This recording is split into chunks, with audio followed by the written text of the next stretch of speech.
Assalamualaikum warahmatullahi wabarakatuh. Selamat berjumpa kembali di channel Kiblat NKRI. Jadi kita paham betul bahwa si EF dan Ikrar ini seringkali menyinyir pemerintahan, termasuk yang paling sering adalah Bapak Jokowi dan Gibran. Kali ini si Ikrar dan si EF mendapatkan tantangan terbuka dari warga. Katanya kalau kalian berdua ini merasa lebih hebat, lebih baik, dan lebih bijak di dalam memberikan sebuah kebijakan, maka lawanlah Gibran di pemilihan presiden 2029. Apakah kalian sanggup? Dan apakah ada masyarakat yang mendukung kalian? Apakah ketenaran dan kebaikan dari Bapak Jokowi dan Gibran ini mampu kalian kalahkan? Saya rasa itu tidak bisa sama sekali. Kalian tidak ada hitungan apa-apanya dibandingkan dengan mereka berdua. Kalian ini cuman kotoran yang ada di Indonesia yang terus menyinyir dan mencela tanpa melihat dirinya sendiri. Jadi untuk lebih lengkapnya mari kita simak bagaimana warga masyarakat menantang mereka berdua ini berikut ini.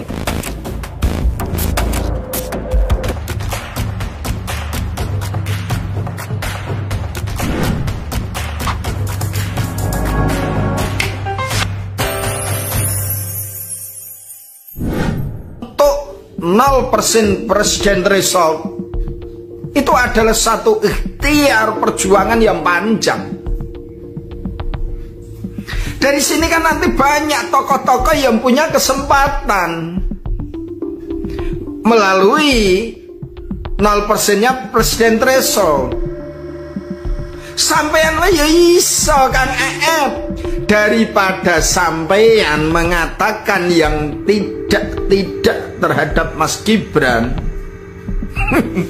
Karena ini 0% sampean maju aja Kang EF, nanti tak lihat, tak tonton, tak ingetane, tak gatekne sampai seberapa tingkat penerimaan seorang tokoh EF Saifullah Fattah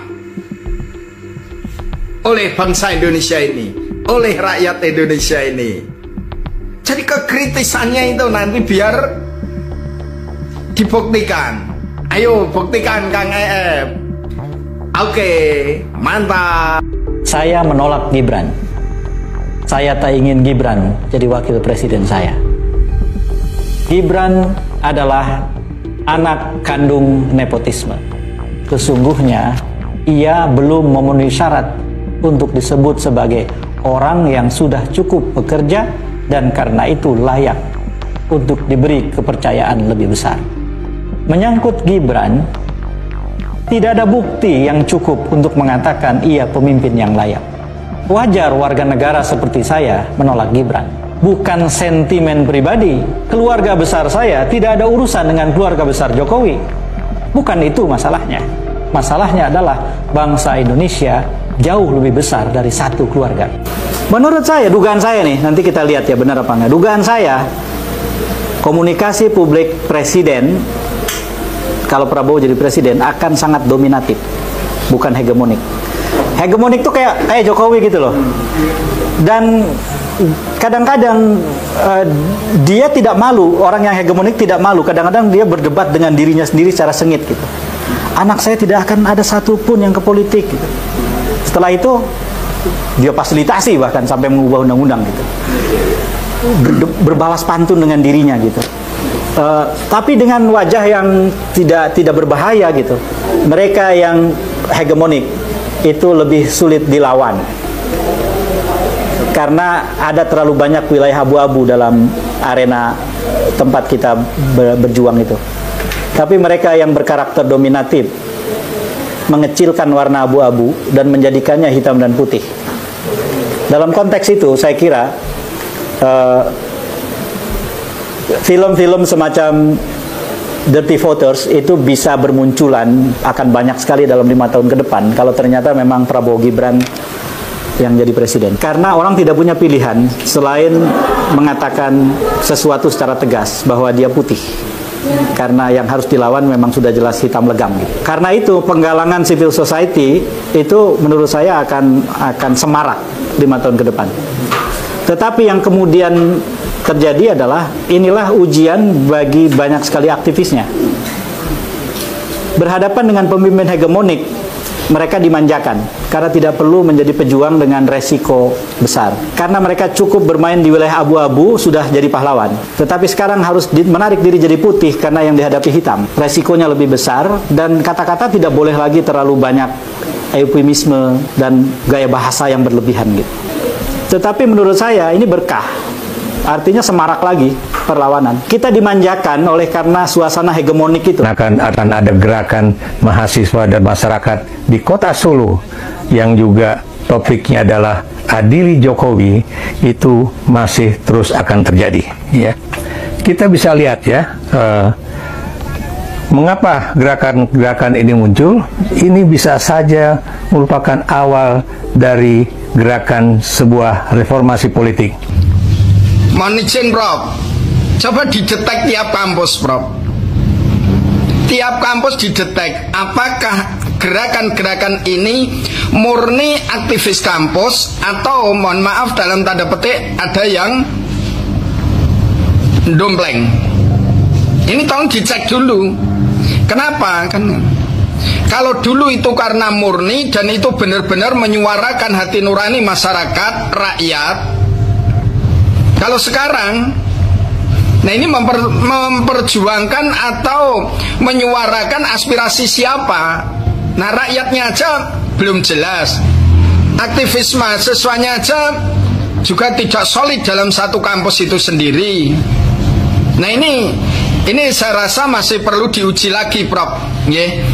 Dan juga tidak semua kampus, BEM-nya aja sekarang kan coba apakah menyatu antara BEM SI dengan BEM yang lainnya. Dia juga kemudian benar-benar korup, bukan saja dalam artian uang, tapi juga dalam artian kebijakan ya. Misalnya bagaimana dia menjadikan Gibran dengan mengobrak-abrik Mahkamah Konstitusi ya untuk menjadi calon presiden 2023 yang lalu ya, dan kemudian menjadi calon presiden resmi pada 2024 yang lalu dan terpilih menjadi wakil presiden. Nah terus sampean mengatakan Pak D mengobrak-ngabrik sistem tahanan hukum MK. Izin, Prof. Yang mengajukan gugatan ke MK itu apa Pak Jokowi, Mas Gibran, Mas Kaisang, atau keluarga Pak Jokowi? Kan bukan. Yang mengajukan kan bukan ada irisan dengan keluarga beliau. Kan bukan, Prof. Yang mengajukan kan bukan dari pihak Pak Jokowi. Bagaimana mungkin orang yang tidak berkepentingan dengan hukum tidak mengajukan gugatan dikatakan yang mengobrak-abrik? Nah ini saya rasa argumen panjenengan ini perlu diuji lagi, Prof. Cari variabel-variabel lagi, variabel-variabel yang lebih kuat lagi, Prof. Yang lebih kuat lagi karena terkait dengan pencalonan Mas Gibran itu sudah melewati tahapan dari berbagai lembaga. Ada MK, ada KPU, ada Bawaslu dan seterusnya, dan itu sah. Dan kemudian nepotismenya itu juga tampak bagaimana dia kemudian menaikkan putra mahkotanya untuk menjadi wakil presiden Republik Indonesia.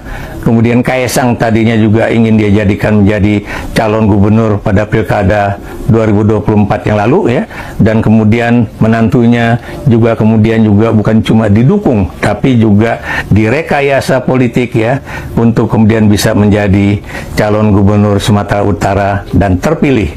Nah berikutnya terkait dengan anak-anak Pak Jokowi yang ikut.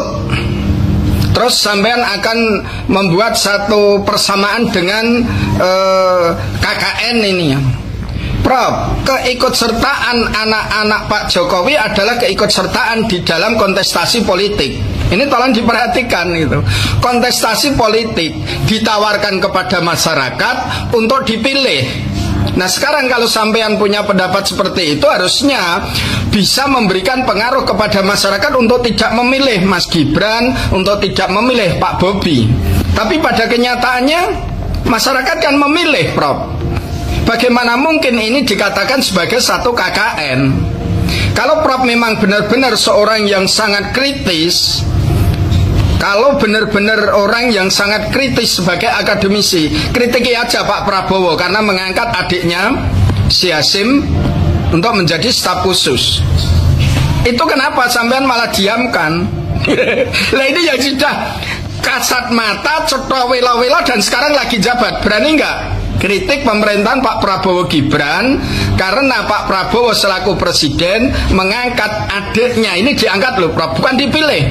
Kalau Mas Gibran, Pak Bobi itu kan dipilih oleh mayoritas masyarakat di daerahnya, dipercaya untuk menjadi pemimpin. Bagaimana mungkin seorang yang dipimpin oleh satu mayoritas dikatakan itu KKN? Tadi saya katakan bahwa awalnya ini hanyalah berupa tindakan-tindakan vandalisme, ya, yang melalui suatu chat, ya, itu chat yang dengan seperti mural gitu, dengan chat apa istilahnya itu, chat semprot, ya, tulis adili Jokowi, ya, yang kemudian langsung dihapus oleh misalnya polisi Pamong Praja dan sebagainya. Tapi kemudian kita tahu satu persatu gerakan itu misalnya, ya, menjadi suatu gerakan mahasiswa, ya, di misalnya apa yang terjadi di Jakarta, ya.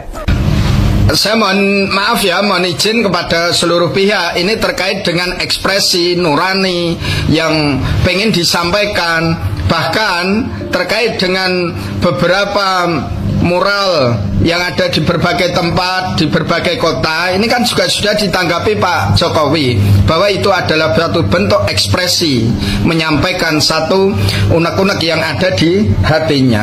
Tapi Prof, itu zaman saya ya Prof ya, 98 saya itu masih muda banget.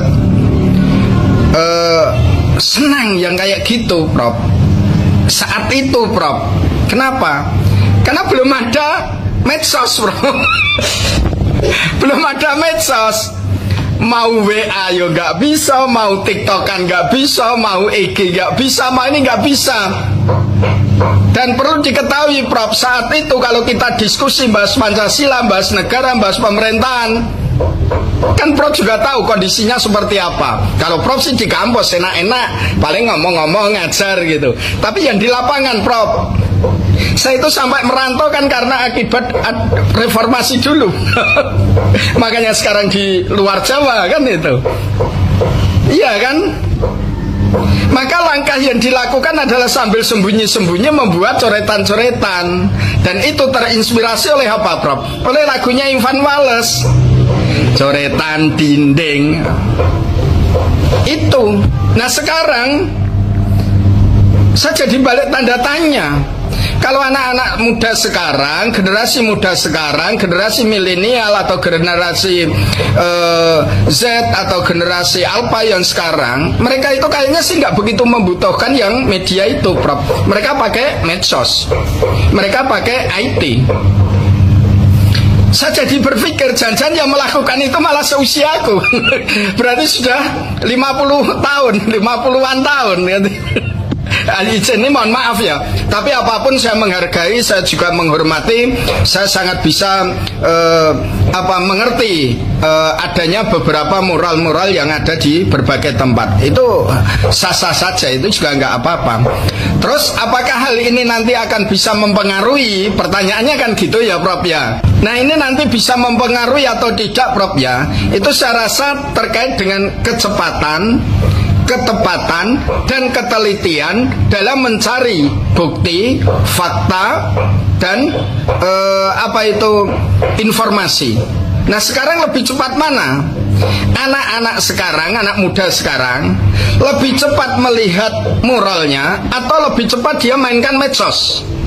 Dia menggunakan IT, dia mencari sumber-sumber yang lebih valid lagi. Karena anak sekarang itu nggak bisa top down atau hanya dicekoi. Kalau dulu ya Prof ya, zaman saya dulu menjelang reformasi itu dikasih informasi bahwa ini adalah geng cendana, punya rentetan pohon pohon bisnisnya yang menggurita. Saat itu kita nggak ada padanan lain, ya hanya kita terima aja.